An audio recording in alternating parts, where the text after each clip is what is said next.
Here is my review and ranking for the tracks off the new By Storm album, My Ghost Go Ghost. Then I'll rate it and fit the album in the chart for 2026. I'm Jacob, and this is my 1016th album review. This is the debut album by Storm, but the second creative endeavor by the duo. Both of them were a part of the trio Injury Reserve. Obviously, or if you don't know, their friend and band member passed, and a lot of the themes lyrically on this is about grief. Injury Reserve was a group that significantly redefined and expanded the meaning of hip hop as a genre with their 2021 album By the Time I Get to Phoenix. And this is the first project that they've released since then. It is not an over-exaggeration to say that Injury Reserve / this group, By Storm, is the most important hip hop act of the decade so far.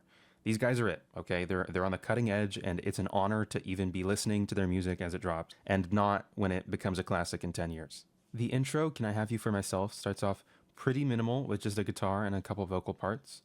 Now, the guitar carries the melody that's also on the backing vocals for the first verse, and the verse has a passionate and dreary delivery. I'm not crazy about this part, but the chorus that comes in after, oh my god, it's beautiful. Like, it's a perfect contrast to the verse. It makes the verse better. The auto-tune stretching and the little stutter, can I have you for myself? Oh my god, it's just beautiful. Verse 2 is similar to the first, but there's a different style of backing vocals that sound like underwater, and they make like a, I'm not even gonna try the sound, but there's like an underwater wow wow wow sound. Okay, then the outro is pretty interesting. It's clearly similar to the first track on By the Time I Get to Phoenix, the last Injury Reserve album. There's an immediate like energy injected into the track with drums front and center in the mix. There's also like many other electronic effects and steamy industrial production stuff. Overall, this is a really good track. Dead Weight has a long repetitive guitar riff that leads into another guitar part and like aggressive electronic drums. Honestly, I don't like this composition. I think it's repetitive and not very interesting. It relies too much on that glitch abrupt cutoff effect. The vocals are compelling though. The chorus is kind of catchy, and the first verse is stellar. It's like, it's mad, it's offended, it's annoyed. I love the first verse, okay? But the rest of the vocals feel to me like an attempt to be catchy, to stick like in your head or something, or I don't know. The refrain, it's not in the picture, is all right. Grapefruit is a really weird track for me. I love how it starts with a haunting piano and this fast, deep kick drum, and pretty much every vocal line is gripping. It has like an urgency to it, but like there's a massive grapefruit in the room. Okay, like you know the tracks you skip on an Animal Collective record that you feel are just annoying and put together with the first weird melody that they could have come up with, and how it feels avant-garde, but only to the point where it's annoying weird music, right? Not actually that interesting. I think that's this. It's like the equivalent. Okay. If you like those psychedelia tracks that lean into the weird repetitive melody stuff, then maybe this is your track, okay? Personally, I skip like half of the tracks on even my favorite Animal Collective records, so that's where I'm coming from. In My Town is a little more of a standard hip-hop song. It has one big verse, but between like two relatively relaxed choruses. So not that standard, but like more normal than the others so far. Now, the chorus is all right. It's not meant to be the focal point of the song, so it's fine. I really like the vocal samples, both the one that's pitched up and the pitched down one.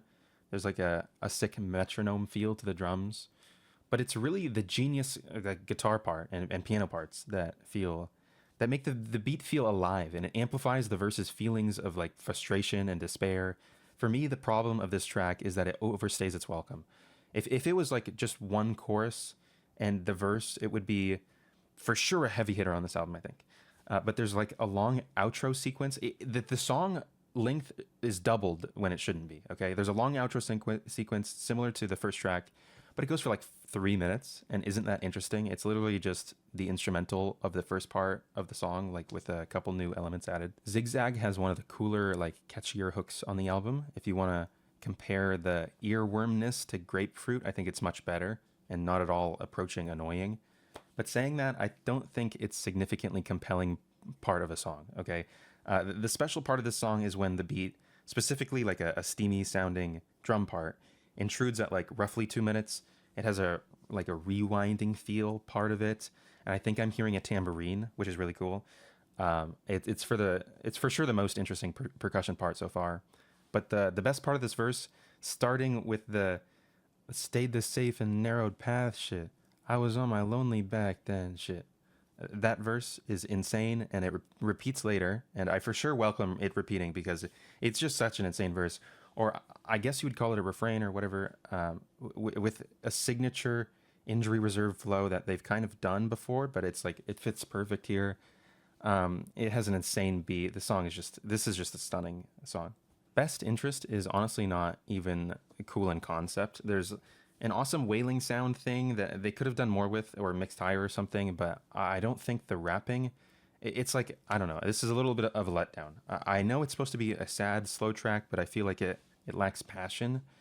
The beat's not interesting for a little bit, but then it gets better, like 10 times better when the Billy Woods verse enters. I mean, I don't know. I feel like this is just an obvious step down for me, and I think the worst track here.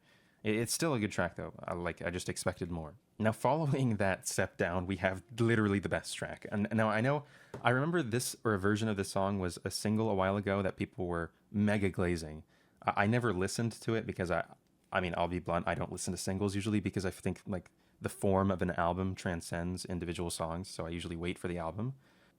This song for sure deserves glaze though, and my immediate thought is, after listening to this, why are they not perma using horns? Because the saxophone part on this thing is the best thing I've heard all year. Like the verses are all killer.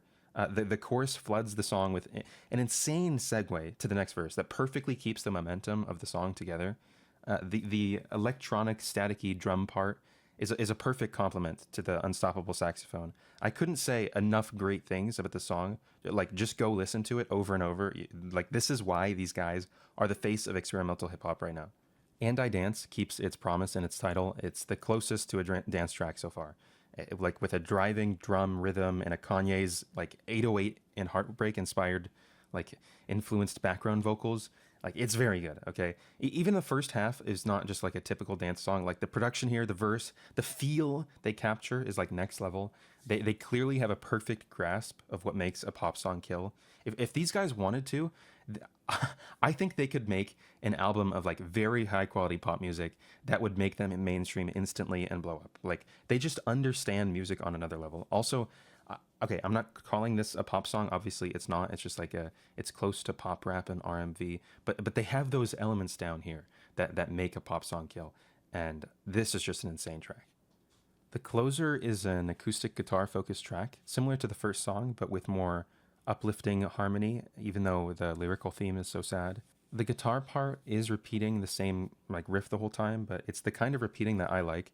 Just like Ravens on A Crow Looked at Me, the riff has time in between it repeating, and it's just a pretty riff, honestly. Like, it's so beautiful and perfect for trying to make us cry to him, like talking about the passing of his best friend. I think a worse riff could have completely ruined the song because of how few elements are at play here. Then for the lyrics, I'm not even gonna talk about them. Like, just go read the lyrics right now. Like, this guy is so insane at writing. This is the best lyrics of the year. And then the crying melody in the chorus in between "My Ghost Go Ghost." No, there's no knowing where you go. Bro, it's so beautiful. Like, what a song. Guys, I'm serious. This is required listening for this year. You have to listen to this closer track. It's like a requirement for your soul as a human being. Overall, this By Storm duo is going to be the new order to the Joy Division. Okay, it's a band of talented musical geniuses that have a member die and they rename and release stuff that's just as high quality. Like, this is classic status. I promise this is classic status in 10 years. The production, specifically how the drums sound on this record, is insane. Like, it's heavy on the high end and splash with like light to thick distortion, always included at the perfect part and not overdone at all. Like, this is required listening, guys. I think this is might be the album of the year, and we're only in February. Anyways, that's the review. I want to mention that the chart in the end of the video is not fixed once my score is given.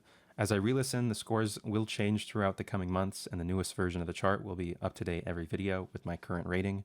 I'll be reviewing every significant album released this year, so please like and subscribe if you enjoyed, and I'll see you in a day or two.